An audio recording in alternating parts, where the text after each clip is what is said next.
মুসলিম শরীফ 269 নম্বর হাদিসের বর্ণনা, আবু হুরায়রা রাদিয়াল্লাহু তাআলা আনহুর বর্ণনা, ক্বালা রাসূলুল্লাহ সাল্লাল্লাহু আলাইহি ওয়াসাল্লাম, আল্লাহ নবী বলেন, ইত্তাকুল্লা আনাইন, তোমরা দুইটা এমন কাজ থেকে বাঁচো, এই দুইটা কাজ করলে তোমাদের উপর অভিশাপ হবে। কয় কাজ করলে অভিশাপ হবে? নবীজি বললেন এমন দুইটা কাজ আছে, যে দুইটা কাজ তোমরা প্রায় সময় মানুষের সামনে করে দেন, দেয়ালের পাশে দাঁড়ায় ছেড়ে দেয়, এটা অভিশপ্ত কাজ। শোনেন, নবীজি বললেন দুইটা এমন কাজ, যেই কাজ করলে তোমাদের উপর অভিশাপ হবে, এই দুই কাজ থেকে বাঁচো। বলেন আমাদের উপর অভিশাপ হবে এমন কয়টা কাজ করলে আমাদের উপর অভিশাপ হতে পারে? এক নাম্বার, সাহাবারা বললেন, ওয়ামাল্লা আনানি ইয়া রাসূলুল্লাহ, অভিশপ্ত দুইটা কাজ কি, যে দুই কাজ করলে অভিশাপের কারণ হতে পারে? নবীজি বললেন, এক নাম্বার, আল্লাযী ইয়াতাখাল্লা ফি তরিকিন নাস, মানুষ যেই রাস্তা দিয়ে চলাচল করে, এই রাস্তার মধ্যে যেই ব্যক্তি মলমূত্র ত্যাগ করে, এই ব্যক্তি অভিশাপের কাজ করে। মানুষ যেই রাস্তায় চলাচল করে, এই রাস্তায় মলমূত্রের কাজ করলে অভিশাপের কাজ করে। রাতের বেলা হতে পারে আপনাদের কোনো ড্রাইভার এমন হয়েছে যে কোনো ড্রাইভার আপনি হঠাৎ গাড়ি থামাইলেন, আশেপাশে প্রস্রাব পায়খানার জায়গা পাইতেছেন না, বাস আপনি এক জায়গায় বসে ছেড়ে দিয়েছেন জিনিসটা। সকালবেলা মানুষ তো এই দিক দিয়ে যাওয়ার সময় সে কষ্ট পাইতেছে, এই কষ্ট পাওয়ার সাথে সাথে আপনার উপর অভিশাপ শুরু হয়ে গেছে। এক নাম্বার, মানুষের রাস্তায় মলমূত্র ত্যাগ করা নিষেধ, এটা হলো অভিশাপের এক নাম্বার অভিশপ্ত কাজ। দুই নাম্বার, আও ফি জিল্লিহি, মানুষ যেই গাছের ছায়ায় আশ্রয় নেয়, ওই ছায়ার মধ্যে প্রস্রাব করা নিষেধ। একটা গাছের ছায়া, মানুষ বাতাস খাওয়ার জন্য ওখানে বসে।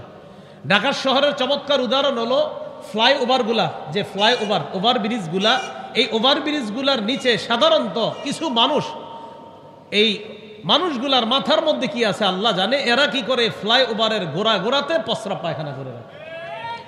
এটা অভিশপ্ত কাজ, এটা অন্যায়, এটা নিষেধ। এলো 7 নাম্বার। 8 নাম্বার, প্রস্রাব করার সময় রাসূল আকরাম সাল্লাল্লাহু আলাইহি সাল্লাম আরেকটা বিষয় গুরুত্ব দিয়েছেন, কোনো গর্তের মধ্যে প্রস্রাব করবেন না। একটা গর্ত কোথাও দেখছেন, এখানে প্রস্রাব করবেন না। এইখানে প্রস্রাব করা নিষেধ কেন? আবু দাউদ শরীফের 161 নম্বর হাদিস, নাহা রাসূলুল্লাহ সাল্লাল্লাহু আলাইহি ওয়াসাল্লাম, আল্লাহ নবী নিষেধ করেছেন, আইয়ুবালা ফিল জুহরি, আল্লাহ নবী গর্তের মধ্যে প্রস্রাব করতে নিষেধ করেছেন। নবীজি কেন নিষেধ করলেন? অন্য বর্ণনায় আসছে, ফাইন্নাহা মাসাকিনুল জিন্নি, গর্তগুলা হলো জিন্নাতের ঘর। আরেক বর্ণনায়, গর্তের মধ্যে যদি সাপ বিচ্ছু থাকে, ওই সাপ বিচ্ছু তোমার লজ্জাস্থানে দংশন করতে পারে। নাউজুবিল্লাহ, সাপ বিচ্ছু তোমার লজ্জাস্থানে দংশন করতে পারে। গর্তে প্রস্রাব করে দিলে তো গর্তের মধ্যে যে জিনিস থাকে ওটা বের হয়ে আসে, বের হওয়ার পর ওটা আপনাকে দংশন করতে পারে। আপনাকে দংশন না করলেও অন্য কাউকে দংশন করতে পারে, কারণ আপনি চলে যাওয়ার পরে এটা এখান থেকে বের হয়ে যেতে পারে। এলো 8 নাম্বার, গর্তে প্রস্রাব করা যাবে না। 9 নাম্বারটা মন দিয়ে শোনেন, কি? একজনে প্রস্রাব করে, আরেকজন দাঁড়ায় রয়েছে ঢিলা নিয়ে, দুইজন কথা কয়। একজন প্রস্রাবে আছে, আরেকজন ঢিলা নিয়ে দাঁড়াইছে, তুই তাড়াতাড়ি শেষ কর, আরে আমিও পানি নিব, তুই শেষ কর তাড়াতাড়ি। এই যে দুইজনে কথা, এই ইস্তেঞ্জার সময় কথা বলা নিষেধ। কথা বুঝে আসছে? বলেন, ইস্তেঞ্জার সময় কি বলা নিষেধ? হ্যাঁ, এটা গর্হিত কাজ, এটা অন্যায় কাজ, কথা বলা যাবে না। রাসূল আকরাম সাল্লাল্লাহু আলাইহি সাল্লাম নিষেধ করেছেন। নাসাই শরীফের 37 নম্বর হাদিস, আব্দুল্লাহ ইবনে ওমর রাদিয়াল্লাহু তাআলা আনহুমার বর্ণনা। আর আব্দুল্লাহ ইবনে ওমর রাদিয়াল্লাহু তাআলা আনহুমা قال, আব্দুল্লাহ ইবনে ওমর রাদিয়াল্লাহু তাআলা আনহুমার বর্ণনা, মাররা রাজুলুন আলান নবী সাল্লাল্লাহু আলাইহি ওয়াসাল্লাম ওয়া হুয়া ইয়াবুল, আল্লাহ নবীর পাশ দিয়ে এক ব্যক্তি অতিক্রম করলেন। আল্লাহ নবী তখন প্রস্রাব করতেছিলেন। এই মাসালাটা ভালো করে শুনেন, নবীজি প্রস্রাব করতেছে, আর নবী প্রস্রাব করতেছে শব্দটা এইভাবে না বইলা, আমাদের নবীজি ছোট ইস্তেঞ্জা করতেছে। নবীজি ছোট ইস্তেঞ্জা করতেছে, যেটা আমরা প্রস্রাব বলি, আমরা যেটাকে প্রস্রাব বলি। তো রাসূল আকরাম সাল্লাল্লাহু আলাইহি সাল্লাম ছোট ইস্তেঞ্জা সারছিলেন, যেটাকে আমরা প্রস্রাব বলি। আমাদের শানে ঠিক আছে প্রস্রাব শব্দগুলো, সমস্যা নেই।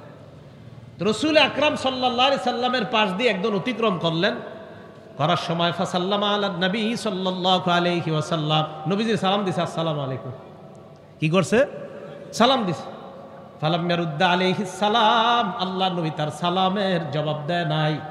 নবীজি সালামের মাসালাটা মনে থাকবে নি? না, থাকে না আপনাদের। তাহলে রাসূল আকরাম সাল্লাল্লাহু আলাইহি সাল্লামকে ইস্তেঞ্জারত অবস্থায় সালাম দিয়েছেন, বলেন নবীজি কি সালামের জবাব নিয়েছেন?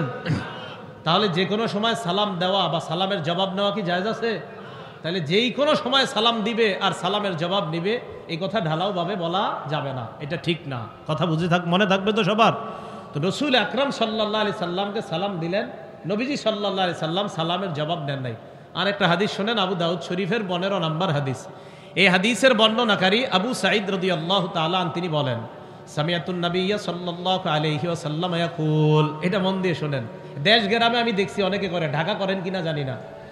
নবীজি বলেন, লা ইয়াখরুজুর রাজুলান ইয়াদরিবানিল গাইতা, দুই ব্যক্তি বের হয়েছে মল মূত্র ত্যাগ করার জন্য, একজন এক পাশে বসছে আরেকজন আরেক পাশে, অথবা ঢাকা শহর একজন এক প্রস্রাবখানায় আরেকজন আরেকটায়, অথবা দুই টয়লেটের মধ্যে একজনে একটাতে আরেকজনে আরেকটাতে বসছে, দুইজনে দুইটায় বসার পর নবীজি বলেন, রহুমা ইয়াকশিফান, আরেক বর্ণনায় কাশিফাইনি আন আওরাতাইহিমা, দুজনেরই তো লজ্জাস্থানে কাপড় নাই, দুইজন দুই জায়গায় আছে কিন্তু লজ্জাস্থানে কাপড় নাই, উপর দিয়ে খোলা আছে।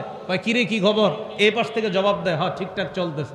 নবীজি বলেন, ইয়াতাহাদ্দাসান, এই দুইজন যদি কথা বলে, ফাইন্নাল্লাহা ইয়ামকুতু আলা যালিকা, এই দুইজনের উপর আল্লাহ অসন্তুষ্ট হয়ে যায়, নাউযুবিল্লাহ। তাহলে কথা বলা যাবে না। বলেন ইস্তেঞ্জারত অবস্থায় কি বলা যাবে না? কথা বলা যাবে না। আল্লাহ আমাদেরকে কথাগুলো মনে রাখার তৌফিক দান করেন। এগুলো 9 নাম্বার। 10 নাম্বার, প্রস্রাবের ছিটা ফোঁটা থেকে খুব সতর্কতার সাথে বাঁচতে হবে। প্রস্রাবের ছিটা ফোঁটা থেকে সতর্কতার সাথে বাঁচতে হবে। এই জন্য তো টিস্যু ব্যবহার ইত্যাদির জোর দেয় উলামায়ে কেরাম। ইবনে মাজাহ হাদিস নাম্বার 282 নাম্বার হাদিস, এই হাদিসের মধ্যে আসছে। আর মসজিদগুলার প্রস্রাবখানাগুলাও এমনভাবে তৈরি করা যেন প্রস্রাব করার পর মুসল্লি যারা ইস্তেঞ্জা সারবে তাদের উপর ছিটা আসা, অথবা পানি ছাড়ার পর এমন সিস্টেম করা যেই পানির কারণে পানি ওই প্রস্রাবে লেগে প্রস্রাবের ছিটা আমার গায়ে না আসে, এমনভাবেই তৈরি করা। এবং বাসা বাড়ি তো এমন করা। তবে কষ্টের বিষয়, অনেক জায়গায় আপনার এটা হয়ে যায়, পানি পড়ার পর ওই না পাখিটা শরীরে এসে যাচ্ছে। এটা কিন্তু সতর্ক থাকা, মসজিদের দায়িত্বশীল যারা, এটা সবাই সতর্ক থাকা। রসুল আকরাম সাল্লাল্লাহু আলাইহি সাল্লাম কি ভয়ঙ্কর কথা বলেছেন দেখেন। মানে নবীজির কথা ভয়ঙ্কর না, বাকি এই কাজ যারা করে তাদের এই আমলটা কতটা ভয়ঙ্কর এটা দেখেন। ইবনে মাজাহ 282 নাম্বার হাদিস, মাররা রাসূলুল্লাহি সাল্লাল্লাহু আলাইহি ওয়াসাল্লাম বিকবরাইনি জাদীদাইন, নবী দুইটা নতুন কবরের পাশ দিয়ে অতিক্রম করলেন। এটা ইবনে মাজাহর বর্ণনা। অন্য বর্ণনা আসছে, মাররা রাসূলুল্লাহি সাল্লাল্লাহু আলাইহি ওয়াসাল্লাম আলাল কবরাইন, নবী দুই কবরের পাশ দিয়ে গেলেন। যাওয়ার সময় আল্লাহ নবী বললেন, ইন্নাহুমা লা ইউআযাবান, এই দুই কবরের মধ্যে যারা আছে তাদেরকে আযাব দেওয়া হচ্ছে, তাদেরকে শাস্তি দেওয়া হচ্ছে। আল্লাহ নবী বললেন, ওয়া মা ইউআযাবানি ফি কাবীর, তাদেরকে বড় কোনো কঠিন কারণে শাস্তি দেওয়া হচ্ছে না। সাহাবাদেরকে আল্লাহ নবী বললেন, দুইটা অপরাধের কারণে দুই কবরওয়ালা শাস্তি পাইতেছে। কয় অপরাধ? 1 নাম্বার, আম্মা আহাদুহুমা ফাকানা ইয়ামশি বিন নামিমা, একজন চুগলখড়ি করত, একজনের কথা আরেকজনের কাছে লাগিয়ে বেড়াইতো, এই জন্য তার কবরে শাস্তি হচ্ছে।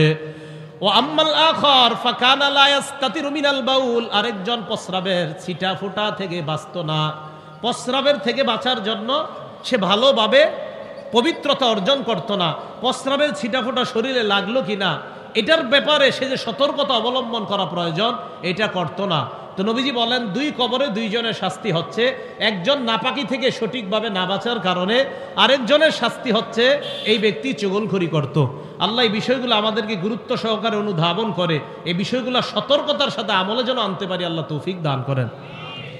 11 নাম্বার, প্রস্রাব ইত্যাদি করার সময় কেবলার সামনে দিয়েও প্রস্রাব পায়খানা করবেন না, কেবলা পিছনে দিয়েও প্রস্রাব পায়খানা করবেন না। আবার বলছি, কেবলার সামনে দিয়েও প্রস্রাব পায়খানা করা যাবে না, কেবলা পিছনে দিয়েও না। মা বোনরা শোনেন, বাচ্চাদেরকে কমোডে কেবলা পিছনে দিয়ে অথবা কেবলা সামনে দিয়ে বাচ্চাদেরকেও বসাবেন না। স্বামীরা স্ত্রীদেরকে বলে দিবেন, বাচ্চাকে যখন কমোডে বসায় তখন যেন এই বাচ্চার সামনে এবং পিছনটা এটা যেন কেবলার দিকে না হয়। মনে থাকবে তো? রসুল আকরাম সাল্লাল্লাহু আলাইহি সাল্লাম হাদিসের মধ্যে বলে, দেখেন আবু দাউদ শরীফ হাদিস নাম্বার 7, এই হাদিসের মধ্যে রসুল আকরাম সাল্লাল্লাহু আলাইহি সাল্লাম বলেন, নবীজির সাহাবা সালমান ফারসি রাদিয়াল্লাহু তাআলা আনহুকে এক ব্যক্তি বললেন, বা ইহুদিদের থেকে বলা হলো, সালমান, তোমাদের নবী দেখি তোমাদেরকে সব কিছু শিখায়, কি শিখায়? তো এক বর্ণনা আসছে, কদ আল্লামাকুম নাবিয়্যুকুম কুল্লা শাইইন হাত্তাল খিরাআহ, তোমাদের নবী দেখি তোমাদেরকে সব কিছু শিখায়, প্রস্রাব পায়খানা কিভাবে করবা এটাও দিয়ে শিখায়। বলেন আলহামদুলিল্লাহ। আমাদের নবী আমাদেরকে এত মায়া করে যে প্রস্রাব পায়খানা কিভাবে সঠিকভাবে করা যাবে এটাও শিখেছে। হযরতে সালমান গর্ব করে বলতেন, আজাল, হ্যাঁ হ্যাঁ, আমাদের নবী এত মায়া, এইগুলাও আমাদেরকে শিখাইয়া দিছে। সুবহানাল্লাহ। শুধু তাই নয়, আমরা কিভাবে কোথায় বসবো শিখাইয়া দিছে। লাকাদ নাহানা আন নাস্তাকবিলাল কিবলা, আল্লাহ নবী আমাদেরকে নিষেধ করছেন আমরা যেন প্রস্রাব পায়খানা করার সময় বিগাইতিন আও বাউলিন, গায়েত মানি হলো টয়লেটে যেটা করা হয়, বাউলিন মানি হলো প্রস্রাব, মলমূত্র ত্যাগ করার সময় যেন আমরা কেবলাকে সামনে না রাখি। এটা আবু দাউদ শরীফের 7 নম্বর হাদিস। তাহলে কেবলা সামনে রাখা যাবে না এতটুকু পাইলাম, আর কেবলা যে পিছনে রাখা যাবে না এই দলিল পরের হাদিসে, আবু দাউদের 8 নম্বর হাদিসে রাসূল সাল্লাল্লাহু আলাইহি সাল্লাম বলেছেন, লা ইস্তাকবিলিল কিবলাতা ওয়ালা ইস্তাদবিরহা। মাদ্রাসা ছাত্র যারা আছেন আপনারা তো জানেনই, ইস্তিকবালে কেবলা, ইস্তিদবারে কেবলা, আবু দাউদ এবং তিরমিজির লম্বা আলোচনা। তো কেবলাকে সামনেও দেওয়া যাবে না, কেবলাকে পিছনেও দেওয়া যাবে না। আল্লাহ আমাদের সকলকে এবং বাচ্চাদেরকেও ছোটবেলা থেকে যেন এইভাবেই অভ্যস্ত করে তুলতে পারি, আল্লাহ তৌফিক দান করেন। 12 নাম্বার, ইস্তেঞ্জা করার পর তাকান আমার দিকে, ডান হাত দিয়ে ইস্তেঞ্জার পবিত্রতাটা সারবেন না। কোন হাত দিয়ে? মানে ডান হাত ব্যবহার করবেন না, বাম হাত ব্যবহার করবেন, ডান হাত না। সহিহ বুখারী হাদিস নাম্বার 154 নাম্বার হাদিস, ক্বালা রাসূলুল্লাহ সাল্লাল্লাহু আলাইহি ওয়াসাল্লাম, আল্লাহ নবী বলেন, ইযা বালা আহাদুকুম, তোমাদের কেউ যখন প্রস্রাব করে, ফালা ইয়াখুযান্না যাকারাহু বিয়ামিনিহি, সে যেন তার ডান হাতের মাধ্যমে লজ্জাস্থান স্পর্শ না করে। তোমাদের কেউ যখন ইস্তেঞ্জা করে, প্রস্রাব করে, সে যেন ডান হাত দ্বারা তার লজ্জাস্থান না ধরে, স্পর্শ না করে। বিয়ামিনিহি, ডান হাত দ্বারা যেন ওই ইস্তেঞ্জার জায়গাটা, অপবিত্র জায়গাটা যেন ডান হাতের মাধ্যমে পবিত্র না করে। হ্যাঁ, ডান হাতে আপনি পানির জিনিসটা ধরতে পারেন, কিন্তু আপনার লজ্জাস্থান বা অপবিত্র জায়গাগুলোতে যেন ডান হাত না লাগে। কথা মনে থাকবে তো? এটা হলো 12 নাম্বার। তাহলে বাম হাত দ্বারা। 13 নাম্বার, ইস্তেঞ্জা করার সময় যারা ঢিলা ব্যবহার করবেন, কমপক্ষে 3টা ঢিলা ব্যবহার করবেন। কয়টা? 3টা। যদি মাটির ঢিলা ইত্যাদি আর কি ব্যবহার করা হয়, তো ঢাকা তো টিস্যু ব্যবহার করা হয়। গ্রামগঞ্জে মাদ্রাসাগুলোতে এখনো আছে। হযরত মনে মেঘল পড়ছেন না? মেঘল তো আছে এখনো। তো এইগুলা চট্টগ্রাম কেন্দ্রিক মাদ্রাসাগুলোতে এখনো ঢিলা আছে, দেশগ্রামে আছে। পাহাড়পুর মাদ্রাসা, কুমিল্লা, আমাদের এই মাদ্রাসাগুলোতে এখনো আছে। তো ঢিলা ব্যবহার করলে কমপক্ষে 3টা। আবু দাউদ শরীফের 7 নম্বর হাদিসে ওই যে হযরত সালমান ফার্সি বলেছেন, নবীজি আমাদেরকে নিষেধ করেছেন, আন্নাস্তানজিয়া বিআকাল্লা মিন সালাসাতি আহজার, 3টা পাথরের কম যেন আমরা না নেই, 3টার বেশি যেন নেই। তাহলে ঢিলা কমপক্ষে 3টার চেয়ে বেশি হওয়া যায়। যারা ঢিলা নেবেন, ওই সুন্নাহ যদি কেউ আদায় করতে পারেন করবেন। আর কি, এটা করার পর পানি ব্যবহার করবেন। এটা করার পর কি ব্যবহার করবেন? পানি। সূরা তওবার 108 নম্বর আয়াত যখন নাজিল হয়েছে, এই আয়াতের অনুবাদটা আগে শোনেন, এরপরে ঘটনাটা শোনাই।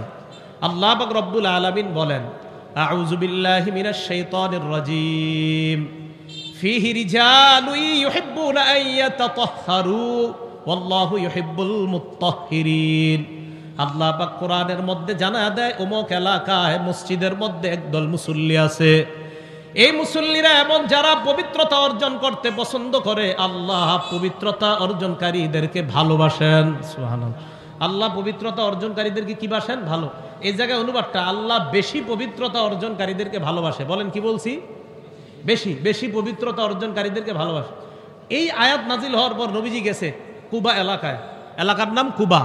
এই কুবা এলাকায় যাওয়ার পর নবীজি কুবাবাসীদেরকে বললেন, তোমরা এমন কি আমল করো, কিভাবে পবিত্রতা অর্জন করো, যে তোমাদের ব্যাপারে আল্লাহ কোরআনে আয়াত নাজিল করে দিছে। তখন তারা বললেন, ইয়া রাসূলুল্লাহ, আমরা ঢিলা ব্যবহার করার পর পানির মাধ্যমে ভালোভাবে পবিত্রতা অর্জন করে নেই। আল্লাহর নবী বললেন, তোমাদের এই পবিত্রতা ডাবল হওয়ার কারণে আল্লাহ তোমাদেরকে অধিক পবিত্রতা অর্জনকারী বলে কোরআনে আয়াত নাজিল করে দিলেন। তাহলে অধিক পবিত্রতা অর্জন করা। তাহলে টিস্যু যারা নেবেন, নেওয়ার পরেও পানি নেওয়া, টিস্যু নেওয়ার পরে কি নেওয়া বলেন? পানি নেওয়া। এটা অধিক পবিত্রতা। বিসমিল্লাহ। 14 নাম্বার, হাড্ডি দ্বারা, কাগজ দ্বারা, কয়লা, এরপরে আপনার শুকনা গোবর ইত্যাদি, এইগুলা দ্বারা ইস্তেঞ্জার জায়গা পরিষ্কার করা যাবে না। আবু দাউদ শরীফের 7 নম্বর হাদিসে আসছে, সালমান ফার্সি রাদিয়াল্লাহু তাআলা আনহু বলেন, নাহানা আন নাস্তানজিয়া বিরাজিইন আও বিআজমিন। রাসূল আকরাম সাল্লাল্লাহু আলাইহি ওয়াসাল্লাম আমাদেরকে হাড্ডি দ্বারা অথবা শুকনা গোবর ইত্যাদি দ্বারা, বক্তব্যের ছেলেরা পরে দেখবেন শুকনা গোবর, গাছের কাঁচা পাতা, খাদ্য দ্রব্য, কয় জিনিস দ্বারা ইস্তিনজা করা নিষেধ, এগুলা দেখবেন এরা বলে, বাচ্চারা বলে, যদিও আপনাদের 50 বছরেররাও পারেন না, কষ্ট নিয়ে না, অথচ পারা দরকার ছিল আমাদের। এগুলা এগুলা এগুলা কিন্তু এগুলা ফরজে আইন বিদ্যা, এগুলা জানা দরকার। ওলামায়ে কেরামকে জিজ্ঞাসা করবেন, এগুলো মুসলমানের জানা জরুরি। না আপনি পবিত্রতা অর্জন করা সঠিকভাবে তো জানলেন না, কষ্ট নেন নাই তো, তাহলে কষ্ট না নিলে শিখে নিয়েন, শিখবেন, শিখে নিয়েন সবাই, আল্লাহ শিখার তৌফিক দান করেন। তো রাসূল আকরাম সাল্লাল্লাহু আলাইহি সাল্লাম আমাদেরকে জানায়া দিলেন নামাজের আগে এইভাবে পবিত্রতা অর্জন করা। এবার আসেন, ইস্তেঞ্জা করার পর আমরা যাদের ঘরে বাচ্চা আছে, বাচ্চা দুই ধরনের হবে, হয়তো ছেলে হবে, না হয় মেয়ে হবে। এখন ম্যাক্সিমাম মহিলাদের প্রশ্ন স্বামীর মাধ্যমে আলেমদের কাছে প্রশ্ন পাঠায়, হুজুর বাচ্চারা শরীরে প্রস্রাব করলে শরীর নাপাক হবে কিনা, বাচ্চারা প্রস্রাব করলে নাপাক হবে কিনা। বাস ইমাম নববী রহমতুল্লাহ আলাইহি মুসলিম শরীফের ব্যাখ্যায় লিখে দিয়েছেন, লা খিলাফা ফি নাজাসাতিহি, বাচ্চা প্রস্রাব করলে, পায়খানা করলে যে নাপাক হবে এই ব্যাপারে কোনো ইখতিলাফ নাই। উলামায়ে কেরাম ইজমা, ঐক্যমত, বাচ্চা প্রস্রাব পায়খানা করলেও শরীর নাপাক হয়ে যাবে, বাচ্চা প্রস্রাব পায়খানা করলেও নাপাক হয়ে যাবে। হ্যাঁ, একটু ছাড় আছে, এমন ছেলে যদি, বাচ্চাটা যদি ছেলে হয় তাহলে তার ওই প্রস্রাব, বাচ্চা যদি ছেলে বাচ্চা প্রস্রাব করে শরীরে, তাহলে এটা মোটামুটি হালকাভাবে পানি দিয়ে পবিত্রতা অর্জন করে নিলে চলবে। কিন্তু মেয়ে বাচ্চা যদি প্রস্রাব করে তাহলে ভালোভাবে ধৌত করতে হবে। আমি আবার বলছি, ছেলে শিশু যদি প্রস্রাব করে হালকাভাবে ধুয়ে নিলে হবে। মেয়েরা যদি, মেয়ে কন্যা আর কি যারা, তারা যদি প্রস্রাব করে তাহলে এটা ভালোভাবে ধুইতে হবে। আপনারা কিন্তু আবার ফোনে কেউ আমার মাসালা জিজ্ঞেস করেন না, আমার নামের শুরু যদিও মুফতি, কিন্তু মাসালা দেওয়ার মতো মুফতি আমি না। তো যাই হোক, এতটুকু মনে রাখেন যে বাচ্চা যদি ছেলে হয়, তো ছেলে বাচ্চা যদি প্রস্রাব করে তাহলে হালকাভাবে ধুয়ে নিলে হবে, আমি দলিল দিচ্ছি।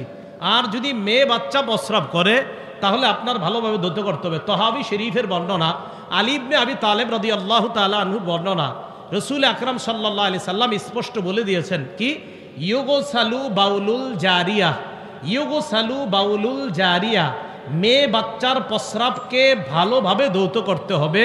ওয়ায়ুনদাহু বাউলুল গুলাম, আর ছেলে বাচ্চার প্রস্রাবকে মোটামুটি হালকাভাবে ধুয়ে নিলেই হবে।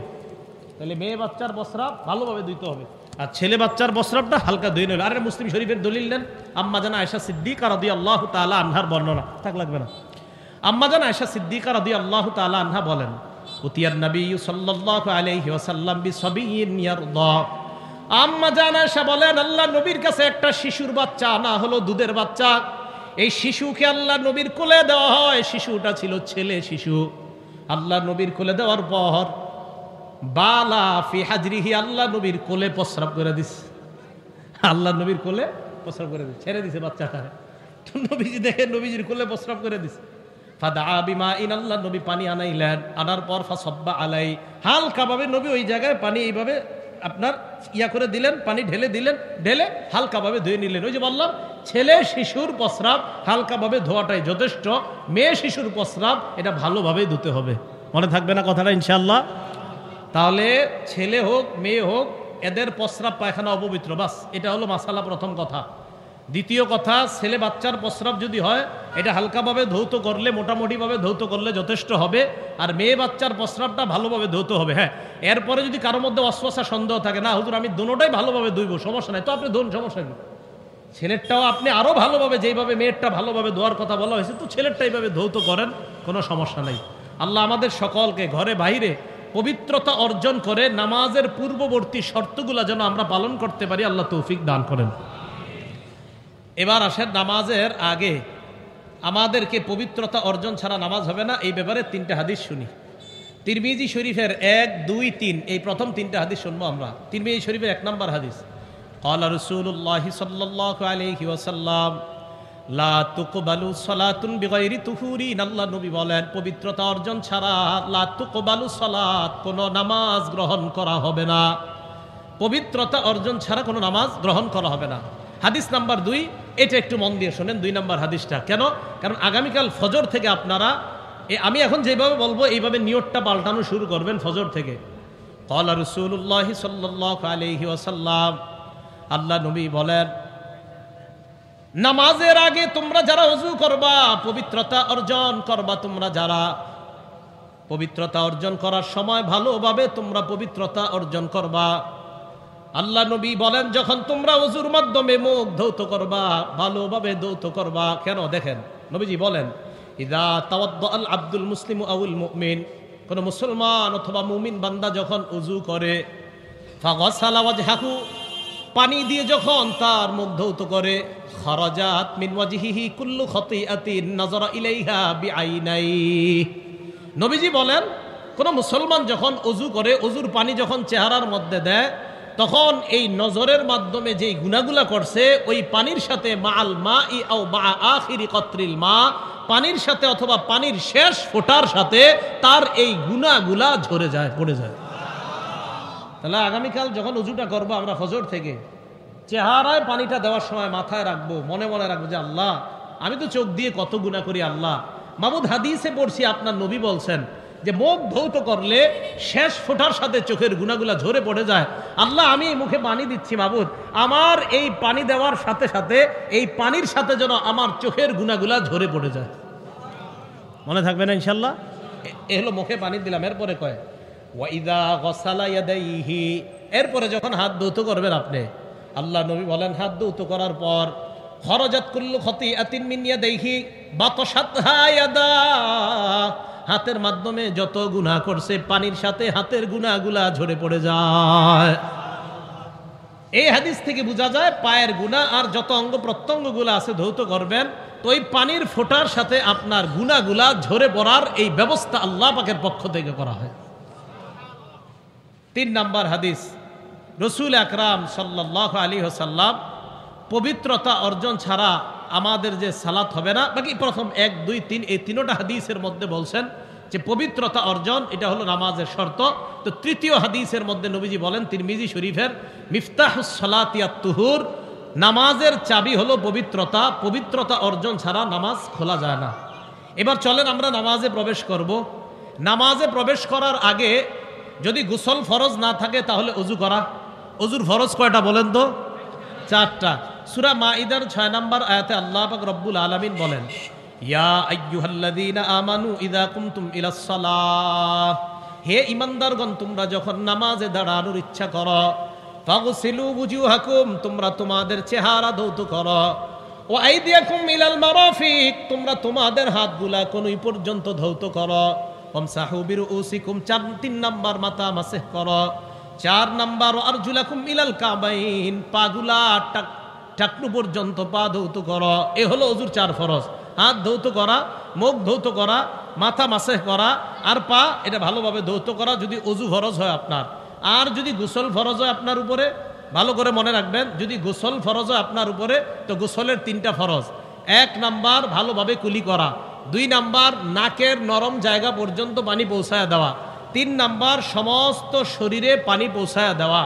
রাসূল আকরাম সাল্লাল্লাহু আলাইহি সাল্লাম বলেন, মান তারাকা মাউদিআ, মান তারাকা মাউদিআ, নবীজি সাল্লাল্লাহু আলাইহি সাল্লাম বলেন, শরীরের সামান্য অংশ যদি কারো শুকানো থাকে, পানি যদি না পৌঁছে, ইচ্ছাকৃতভাবে যদি এমন হয় যে তোমার শরীরে একটু অংশে তোমার অসতর্কতার কারণে গোসলে ওই অংশে পানি যদি না পৌঁছে, নবীজি সাল্লাল্লাহু আলাইহি সাল্লাম বলেন, তাহলে তাকে জাহান্নামের আগুনের মধ্যে কাজা ওয়া কাজা ওই শাস্তি দেওয়া হবে।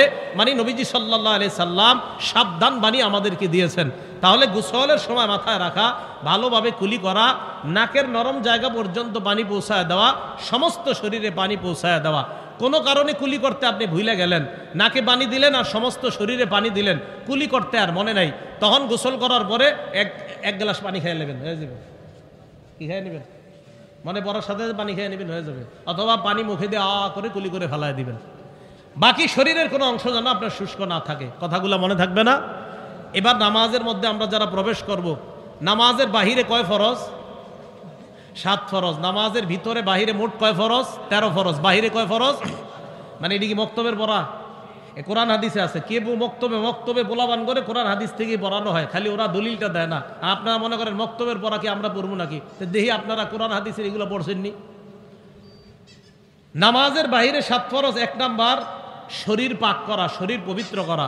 সূরা মাইদার 6 নম্বর আয়াতে আল্লাহ বলেন, ওয়া ইন কুনতুম জুনুবান ফাত্তাহহারু, যদি তোমরা অপবিত্র হও, তোমাদের উপর যদি গোসল ফরজ হয়, ভালোভাবে তোমরা গোসল করে নাও, ভালোভাবে তোমরা পবিত্রতা অর্জন করে নাও।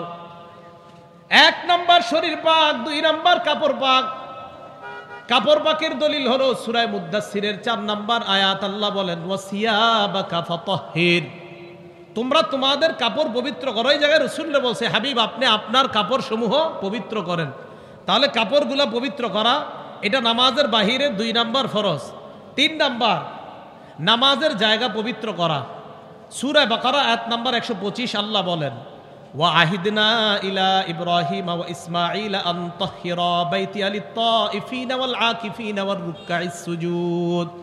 আল্লাহ বলেন ইব্রাহিম এবং ইসমাঈল আলাইহিস সালাতু ওয়াস সালাম দুইজনকে আমি বললাম আপনারা দুইজন আন তাহহিরা বাইতিয়া, আমার ঘরটা আপনারা পবিত্র করেন, লিত-তাইফিনা তায়েফকারীদের জন্য, ওয়াল আকিফিনা যারা ইতিকাফ করবে তাদের জন্য, ওয়ার রুকআই যারা রুকু করবে তাদের জন্য, আর সুজুদ যারা সিজদা করবে তাদের জন্য।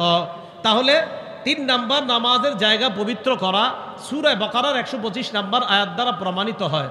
এটা হলো 4 নাম্বার। সহিহ বুখারীর 335 নাম্বার হাদিসের বর্ণনা।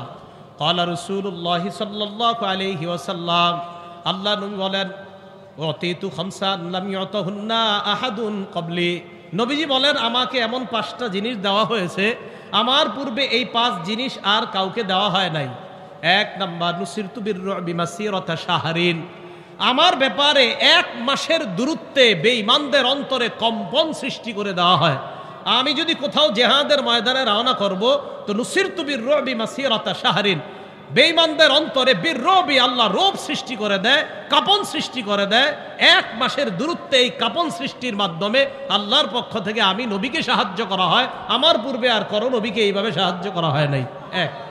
2 নাম্বার রাসূল আকরাম সাল্লাল্লাহু আলাইহি সাল্লাম বলেন ওয়া জুইলাত লিয়াল আরদু মাসজিদান ওয়া তাহুরা, পুরা দুনিয়াটা আমার জন্য মসজিদ করে দেওয়া হয়েছে, নামাজের জায়গা, এবং পুরা দুনিয়াটা আমার জন্য পবিত্রতার মাধ্যম বানায় দেওয়া হয়েছে। আগের উম্মত নির্দিষ্ট জায়গায় গিয়ে ইবাদত করা লাগতো, এই উম্মতের ইবাদত যেই কোনো জায়গায় নামাজের সময় হবে তো পবিত্র জায়গায় নামাজ পড়লেই আল্লাহ তার নামাজ কবুল করে নেবেন। এই জন্য রাসূল আকরাম সাল্লাল্লাহু আলাইহি সাল্লাম বললেন পুরা দুনিয়াটাই পবিত্র। হ্যাঁ, যদি অপবিত্র থাকে তো 3 নাম্বার নামাজের বাহিরের ফরজ হলো জায়গাটা পবিত্র করে নেওয়া। রাসূল আকরাম সাল্লাল্লাহু আলাইহি সাল্লামকে যে 5টা জিনিস দেওয়া হয়েছে এর মধ্যে 3 নাম্বার নবীজি বলেন ওয়া উহিল্লাত লিয়াল গনাইম, গনিমতের মাল আমার জন্য বৈধ করে দেওয়া হয়েছে। 4 নাম্বার ওয়া উতিতু শাফাআ, আমাকে ব্যাপকভাবে সুপারিশ করার বৈধতা দেওয়া হয়েছে। কিয়ামতের ময়দানে মানুষ বিপদের মধ্যে পড়বে, আল্লাহর পক্ষ থেকে আমাকে সর্বপ্রথম ব্যাপকভাবে আল্লাহ যেন বিচারের পাল্লা কায়েম করেন, এই সুপারিশের বৈধতা একমাত্র আমাকে দেওয়া হবে। 5 নাম্বার ওয়া কানান নাবিয়্যু ইবাসু ফি কওমিহি খাসসা, অন্যান্য নবীদেরকে নির্দিষ্ট গোত্রের মধ্যে প্রেরণ করা হয়েছে। ওয়া বুইসতু ইলান নাসি আম্মা, আমাকে গোটা জগতের জন্য নবী হিসাবে আল্লাহ প্রেরণ করছেন। তাহলে এই 5টা জিনিসের মধ্যে 2 নাম্বার হলো পুরা দুনিয়াটা আমার জন্য আল্লাহ পবিত্রতা এবং সেজদার জায়গা বানিয়েছেন। তাহলে পবিত্র হওয়া জায়গা এটা হলো নামাজের বাহিরের 7 ফরজের 3 নাম্বার ফরজ। 4 নাম্বার ফরজ 70 ডাকা। সূরা আরাফের 31 নাম্বার আয়াতে আল্লাহ বলেন ইয়া বানি আদামা খুযু যিনাতাকুম ইনদা কুল্লি মসজিদ, হে আদম সন্তান তোমরা নামাজের সময় তোমাদের পোশাক সাজসজ্জা অবলম্বন করো।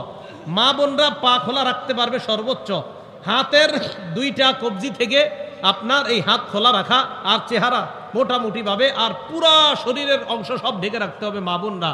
আর পুরুষের জন্য নাভি থেকে হাঁটুর নিচ পর্যন্ত ঢেকে রাখতেই হবে। আর এছাড়া যে পোশাকগুলো দরকার এই পোশাকগুলো ব্যবহার করা, এটা হলো আপনার 4 নাম্বার 70 ডাকা। 5 নাম্বার কেবলামুখী হওয়া। সূরা বাকারা 144 নাম্বার আয়াতে আল্লাহ বলেন ফাওয়াল্লি ওয়াজহাকা শাতরাল মসজিদিল হারাম, আপনি আপনার চেহারাটাকে কেবলার দিকে ফিরান। এটা হলো নামাজের বাহিরের 5 নাম্বার ফরজ। 6 নাম্বার ফরজ ওয়াক্ত মতো নামাজ পড়া। সূরা নিসার 103 নাম্বার আয়াতে আল্লাহ বলেন ইন্নাস সালাতা কানাত আলাল মুমিনিনা কিতাবাম মাওকুতা, নিশ্চয়ই ঈমানদারদের উপর সময় মতো নামাজ ফরজ। এটা হলো 6 নাম্বার। 7 নাম্বার নিয়ত করা। বুখারী শরীফের 1 নাম্বার হাদিস, আল্লাহ রাসূল সাল্লাল্লাহু আলাইহি সাল্লাম বলেন ইন্নামাল আমালু বিন্নিয়াত, সমস্ত আমলের প্রতিদান নির্ভর করে নিয়তের উপর। নাসাই শরীফের হাদিসের বর্ণনা, ক্বালা রাসূলুল্লাহ সাল্লাল্লাহু আলাইহি ওয়াসাল্লাম, ইন্নাল্লাহা লা ইয়াকবালু মিনাল আমাল ইল্লা মা কানা লাহু খালিসা, নিশ্চয় আল্লাহ কোনো আমল কবুল করে না যদি একনিষ্ঠভাবে আল্লাহর জন্য ওই আমলটা করা না হয়। আল্লাহ আমাদের সকলকে নামাজের বাহিরের যে এই 7 ফরজ, এই ফরজগুলো যেন আমরা যথাযথভাবে আদায় করে এরপর নামাজের ভিতরে আমরা ঢুকবো। আল্লাহ ওই বাহিরের 7টা ফরজ জেনে শুনে আমল করার তৌফিক দান করেন। তাহলে জায়গা পবিত্র হওয়া, পোশাক পবিত্র হওয়া, শরীর পবিত্র হওয়া, শরীরে নাপাকি না থাকা, কাপড়ে নাপাকি না থাকা, যেই জায়গায় সেজদা করব এই জায়গাগুলোতে নাপাকি না থাকা, এই বিষয়গুলা গুরুত্ব দেওয়া। নামাজের ভিতরে 6 ফরজ। 1 নাম্বার তাকবীরে তাহরিমা বলে নামাজ শুরু করা। সূরা মুদ্দাসসিরের 3 নাম্বার আয়াত আল্লাহ বলেন, ওয়া রাব্বাকা ফাকাব্বির, আপনি আপনার রবের বরত্ব বর্ণনা করেন, আল্লাহু আকবারের মাধ্যমে নামাজ শুরু করেন। তিরমিজি শরীফের 3 নাম্বার হাদিস, ক্বালা রাসূলুল্লাহ সাল্লাল্লাহু আলাইহি ওয়াসাল্লাম, তাহরিমুহা আত-তাকবীর ওয়া তাহলিলুহা আত-তাসলিম, নামাজ শুরু করা হবে তাকবীরের মাধ্যমে। বাংলাটা ভালোভাবে মনে রাখবেন, নামাজের বাহিরে যত হালাল কাজ আল্লাহু আকবারের মাধ্যমে এই সব হালাল কাজকে হারাম করা হয়। নামাজের বাহিরে যেই কাজগুলা করা হালাল, এই আল্লাহু আকবারের মাধ্যমে নামাজের ভিতরে ওই বাহিরের হালালগুলা হারাম করা হয়। এই জন্য এটাকে বলা হয় তাকবীরে তাহরিমা। ওয়া তাহলিলুহা আত-তাসলিম, সালামের মাধ্যমে ওই হালাল কাজগুলা আবার আপনার জন্য বৈধ করা হয়। তাহলে 1 নাম্বার তাকবীরে তাহরিমা বলা। 2 নাম্বার দাঁড়িয়ে নামাজ পড়া। সূরা বাকারার 238 নাম্বার আয়াতে আল্লাহ বলেন, ওয়া কুমু লিল্লাহি কানিতিন, আল্লাহর সামনে তোমরা বিনীতভাবে দাঁড়াও। সহিহ বুখারীর 1117 নাম্বার হাদিস, 1117 নাম্বার হাদিসের বর্ণনা, ইমরান ইবনে হুসাইন রাদিয়াল্লাহু তাআলা আনহুর বর্ণনা। তিনি বলেন, কানাত বি বাওয়াসির, আমার অর্শরোগ ছিল, অর্শরোগ। আমি নবীজির কাছে মাসালা জিজ্ঞাসা করলাম, যেহেতু আমার অর্শরোগ, সালতুন নবিয়্য সাল্লাল্লাহু আলাইহি ওয়াসাল্লাম আনিস সালাহ, আমি আল্লাহর নবীর কাছে জানতে চাইলাম, হুজুর আমার তো অর্শরোগ, আমি কিভাবে নামাজ পড়বো আমাকে বলেন। আল্লাহ নবী জবাব দিলেন, সল্লি কাইমা, তুমি দাঁড়িয়ে নামাজ পড়ো। 1 নাম্বার কিভাবে? দাঁড়িয়ে। ফাইল্লাম তাস্তাতি ফাকাইদা, যদি তুমি দাঁড়িয়ে নামাজ পড়তে না পারো তাহলে বসে পড়ো। ফাইল্লাম তাস্তাতি ফাআলা জামবিন, যদি বসে না পারো তাহলে শুয়ে নামাজ পড়ো। তাহলে দাঁড়িয়ে না পারলে বসে। তাহলে কারো যদি দাঁড়ানোর সক্ষমতা থাকে, উনি সারাদিন বাজার করে, সব ঠিক আছে, মসজিদে গিয়ে চেয়ারে বসে ভালোভাবে হাইটা হাইটা মসজিদে যায়, আমার সাথে কথা বলতেছে 10 মিনিট দাঁড়ায়, কোনো সমস্যা হয় না। ইমাম সাহেবের সাথে উনি 10 মিনিট দাঁড়ায় কথা বলছে, সমস্যা হয় না। এখন মসজিদে গিয়ে উনি বসে নামাজ পড়ে, এটা তো হলো না, ওনার তো দাঁড়ানোর সক্ষমতা আছে। তো এখন উনি বসে নামাজ পড়লে কিভাবে নামাজ হবে? উনি তো দাঁড়ায় তো 10 মিনিট কথা বললো কিভাবে? তো আল্লাহর সামনে তো 10 মিনিটও 1 রাকাতে, ইমাম সাহেবকে 1 রাকাতে 10 মিনিট দাঁড়ায় থাকে না। তো আপনি দাঁড়ায় সব কিছু পারেন, খালি নামাজে গেলে চেয়ারে বসা লাগে, বিষয়টা না। বসার মাসালা ওই ব্যক্তির জন্য যে দাঁড়াইতে না পারে। ভাই কথা মনে থাকবে?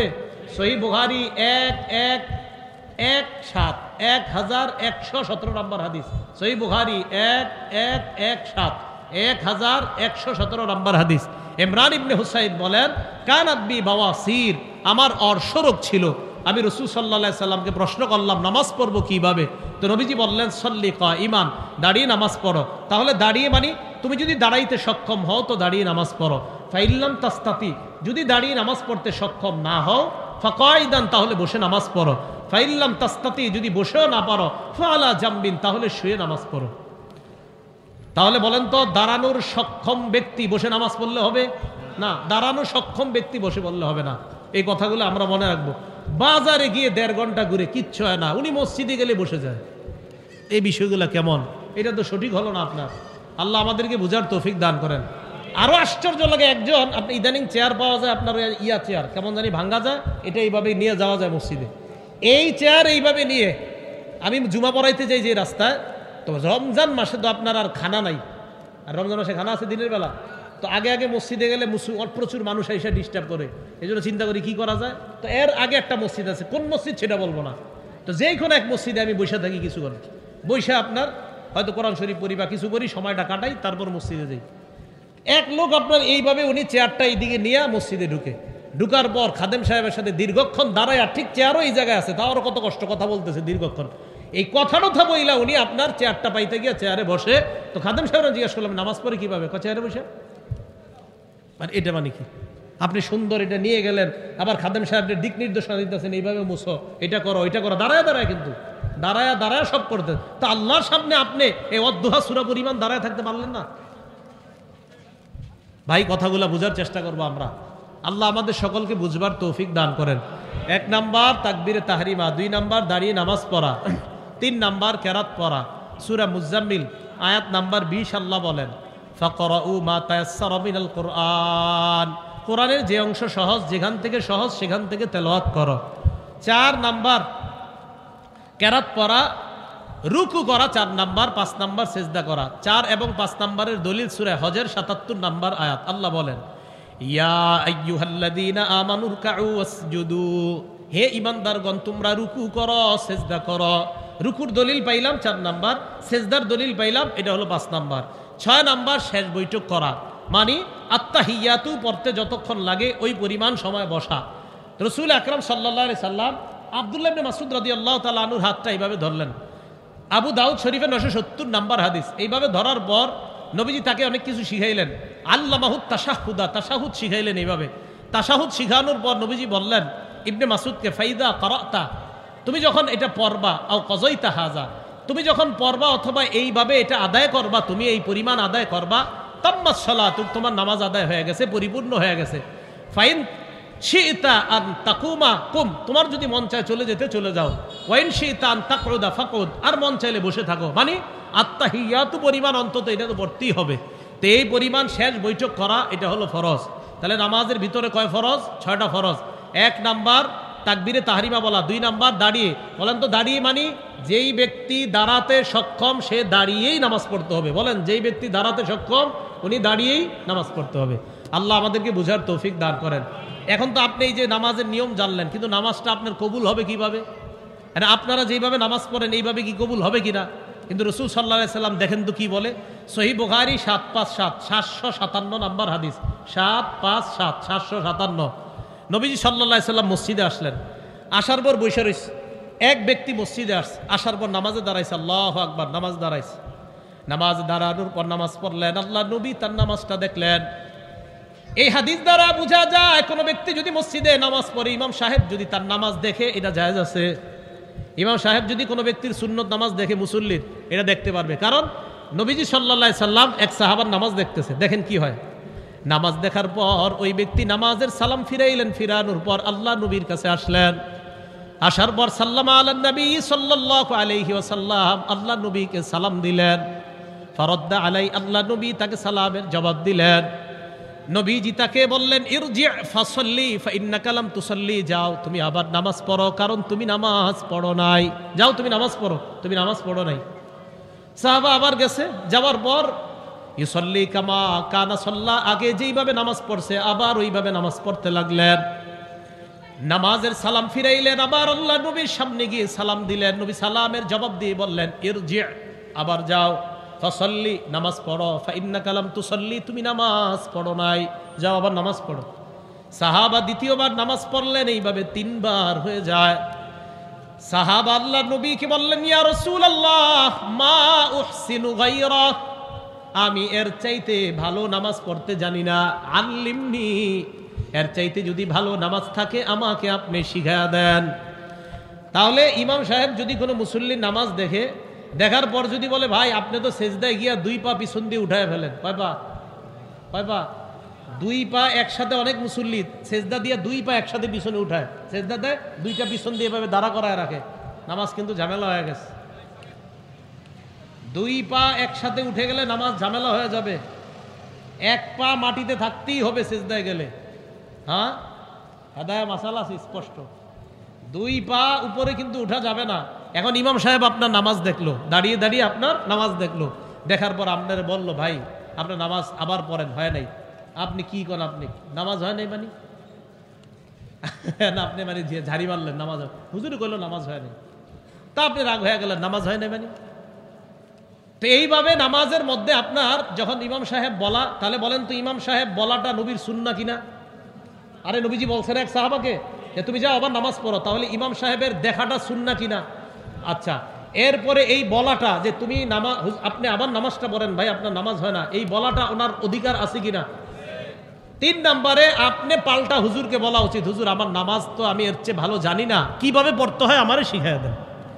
তো সাহাবা নবীজি বললেন, হুজুর আমারে শিখাইয়া দেন। তো যখন তুমি নামাজের ইচ্ছা করবা, ফাকাব্বির, তখন তুমি তাকবীর বলে নামাজ শুরু করবা। এরপর সানা পড়ার পর কোরআনের যেই সূরা তোমার সহজ হয়, ফাকরা মা তায়াসসারা মাকা মিনাল কোরআন, কোরআনের যেই জায়গা থেকে সহজ সেই জায়গা থেকে তেলাওয়াত করবা। দেখেন কি কয় এরপর, সুম্মারকা, এরপর তুমি রুকু করবা। এখান থেকে মন দিয়ে শুনেন, রুকুর মধ্যে যখন তুমি যাইবা, হাত্তা তাতমাইন্না রাকিআ, ধীরস্থিরতার সাথে তুমি রুকু করবা, ধীরস্থিরতার সাথে তুমি রুকু করবা। বলেন বাংলাটা কিভাবে, আবার কিসের ভাবে। এরপরে কি করে দেখেন, সুম্মার ফারাসাকা মিনার রুকু হাত্তা তা'তাদিলা কাইমা, রুকু থেকে সোজা হয়ে দাঁড়াবা। বলেন বাংলাটা, রুকু হয়ে। এবার আমার দিকে তাকান, মুরব্বীরা কষ্ট নিয়েন না, অনেক মুরব্বীরা এমন করে, এমনি সোজা হয়ে হাঁটে, কিন্তু নামাজে রুকু থেকে এইভাবে বাঁকা হয়ে থাকে, মানে বুঝা ইমাম সাহেব সেজদা যান তাড়াতাড়ি, এইভাবে উঠা আপনার পুরা ওঠে না, এভাবে থাকে, মানে তাড়াতাড়ি যান তাড়াতাড়ি। ভাই আপনার রুকু তো হলো না। রাসূল সাল্লাল্লাহু আলাইহি সাল্লাম বলছেন হাত্তা তা'তাদিলা কাইমা, আপনি একদম সোজা হয়ে দাঁড়াতে হবে। আচ্ছা আপনারা সত্যি করে বলেন এই ভুলগুলো হয় কিনা। এই যে রুকু থেকে এইভাবে সোজা হয়ে না দাঁড়ায়, এইভাবে থাকে, মানে উনি তাড়াতাড়ি সেজদা, যদি ইমামের পিছনে হয় তাই বুঝায়, হুজুর আরে সেজদা যান আপনি তাড়াতাড়ি, আমি তো আর পারতেছি না। এটা হলো হুজুরের পিছনে হইলে, আর একা একই হইলে তো বাস চলছে, একের পর এক চলতেছে এটা। এরপরে রাসূল সাল্লাল্লাহু আলাইহি সাল্লাম বলেন সুম্মাসজুদ, এরপর সেজদা করো। সেজদার মধ্যে তুমি এমন ভাবে সেজদা করবা হাত্তা তাতমাইন্না, যেন তুমি আশ্বস্ত হও, হ্যাঁ আমার সেজদাটা ধীরস্থিরতার সাথে হয়েছে। এরপর সেজদা থেকে 2 সেজদার মাঝখানে বসা। বলেন 2 সেজদার মাঝখানে, বলেন আমার সাথে, রব্বিগফিরলি, রব্বিগফিরলি। 2 সেজদার মাঝখানে এটা পড়বেন যদি পারেন, আর যদি আরেকটু পারেন, আল্লাহুম্মা গফিরলি ওয়ারহামনি ওয়াজবুরনি ওয়ারফানি ওয়াহদিনি ওয়াআফিনি ওয়ারজুকনি। দরকার নেই এত বড়টা, শুধু আল্লাহুম্মা গফিরলি, আল্লাহুম্মা গফিরলি বললে হবে, রব্বিগফিরলি আমাকে ক্ষমা করেন, রব্বিগফিরলি আমাকে ক্ষমা করেন। এখন দেখেন 2 সেজদার মাঝখান থেকে উঠছে, উঠার পর উনি সোজা হয়ে না বসে এইভাবে আছে, বাঁকা হয়ে আছে 2 সেজদার মাঝখানে। আর অনেকে কি করে, আপনার 2 সেজদার মাঝখানে এইভাবে বসে কেন জানেন, ওই উনি যেভাবে বসার কথা, যে এক পা দাঁড় করাবে আর এক পা বিছিয়ে দিবে, এই দেখেন এভাবে তো থাকবে না, এভাবে, মানে এই পাটা আমার দাঁড়ানো থাকবে, হ্যাঁ এই পা দাঁড়ানো থাকবে, এই পাটা বিছানো থাকবে। এখন উনি এটা না বিছায় কি করে দোনোটার উপরে এইভাবে বসে, অর্থাৎ আপনার পায়ের 2 পায়ের গোড়ালির উপরে বসলে অটোমেটিক এইভাবে বাঁকা হয়ে থাকে, গোড়ালির বসে এমনি থাকে গোড়ালিতে বৈশা। তাহলে 2 সেজদার মাঝখানে যদি বাঁকা হয়ে থাকেন, উলামায়ে কেরামকে জিজ্ঞাসা করেন, আপনি কোনো ওজর ছাড়া 2 সেজদার মাঝখানে যখন বাঁকা হয়ে আসেন, তখন আপনি তো সেজদা পরিপূর্ণ হইল না একটা।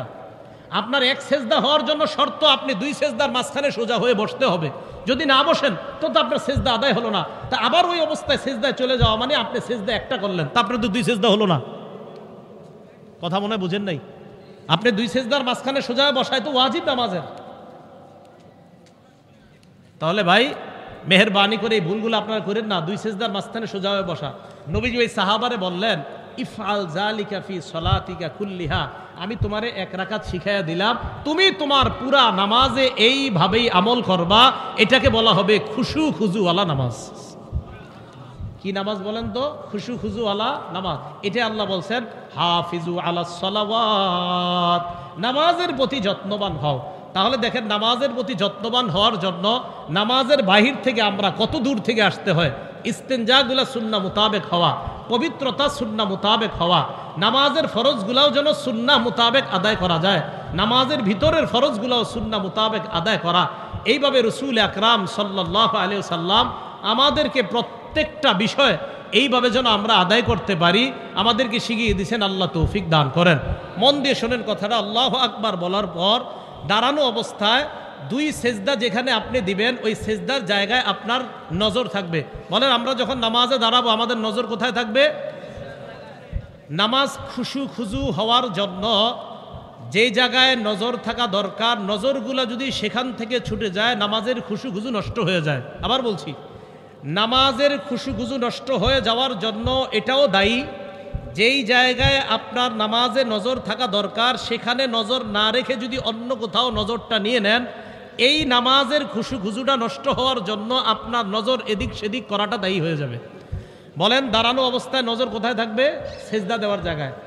সেজদা যখন আপনি দিবেন, সেজদা রুকু অবস্থায় দুই পায়ের মাঝখানে, সেজদা যখন দিবেন নাকের এই যে মাথাটা দেখেন, মাথা সেজদা যখন দিবেন এই নাকের মাথা বরাবর যখন আপনার দুই চোখটা থাকবে, আপনারা দেখবেন এত খুশু হয়। এখনই দেখেন এই নাকটা এইভাবে দিয়ে দেখেন, নাকের এখানে দিলে কেমন যেন একটা আশ্চর্য কেমন জানি দেখা যায়। এই যে নাকে তাকান, কেমন জানি মনে হচ্ছে, মনে হয় আপনি দুনিয়াতে নেই, অন্য কোথাও চলে যাবেন। নাকে তাকান আপনি, তাহলে সেজদায় গিয়ে আপনার নাকের জায়গাটা নজরটা থাকবে।